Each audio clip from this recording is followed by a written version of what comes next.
Namanganda xudo xolasa mana 3-yili davom etsa kerak menimcha. 2 yildan beri Namangan hokimiyati tomonidan o'zi bo'lyapti. Ko'rgazma. Endi boshqacha bir usulda, mana bu hozir Toshkentda bo'layotgandaqa usulda bo'lmasa kerak bu yil. Inshaalloh. Bizni chaqirsa biz maslahat beramiz. Tarozini, eksteryerini, bo'yini qilib o'lchansa juda ham chiroyli chiqardi. O'zi sizni aydaman kuzatib turaman, borganlaringizni ham ko'rganman. Rahmat, Alloh rozi bo'lsin.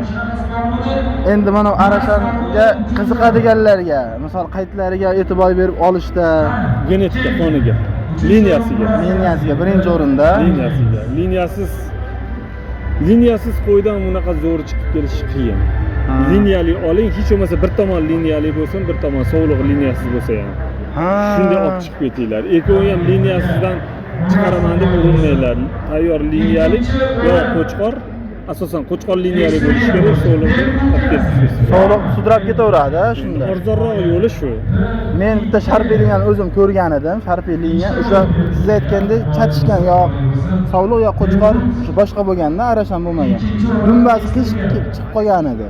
O'shunaqa holatlarga nima qanday imkon qadar endi bu qo'ydiki ham 9 ta avlodda surib kelaveradi, chiqqanda qaysidir endi demoqchimanki, hali nima bo'ladi, eko tomoni ham liniyali bo'lsa zo'r chiqadi. Endi bo'lmasa bir tomon liniyali bo'lsa ish qilib turaveradi. Alloh rozi bo'lsin. Yaxshi kunlar. Dalalarga omad. Rahmat. Salomat bo'ling.